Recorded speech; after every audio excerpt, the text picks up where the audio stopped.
কোন গোপনে মন ভেসেছে ধারাবাহিকের নতুন পর্বে দেখা যায় যে টিভিতে শ্যামলীর সাথে অনিকেতের নাচানাচি দেখে হতাশ অনির্মা অপরাজিতা। আর তাকে তো উস্কে দিল তিশা অরুণাভ। আর তাই তো জোড়ি নাম্বার 1 সিজন 4 এর চ্যাম্পিয়ন হওয়ার পরেও বাড়িতে ফিরে আসার সাথে মায়ের হাতে থাপ্পড় খেতে হলো অনিকেতকে।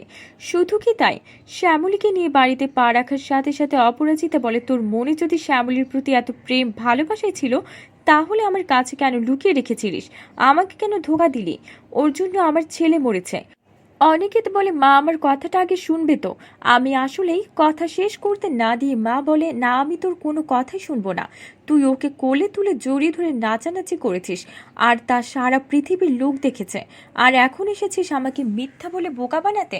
শ্যামলী কথা বলতে গেলে তার হাত ধরে তিশা বলে, তুমি একটাও কথা বলবে না?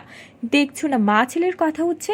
অরুণাভ তাতে আরো একটু গুড় মিশিয়ে বলে, ওর কাজটা গোপনে সবকিছু করা।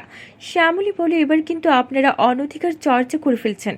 কথাটা শুনে তিশা এমন কথা বলল যা শুনে অপরাজিতা বলে, বেশ, ওর জন্য যখন তোর এতটাই প্রেম তাহলে আজ থেকে তুই ওর সাথে একটা রুমেই থাকবি। কথাটা শুনে হতাশ অনিকেত। তাহলে কি করবে এবার অনিকেত? বন্ধুরা, তোমাদের কি মনে হয়? এক্ষুনি একটা লাইক দিয়ে এবং কমেন্ট করে জানিয়ে দাও তোমাদের মতামত। ধন্যবাদ।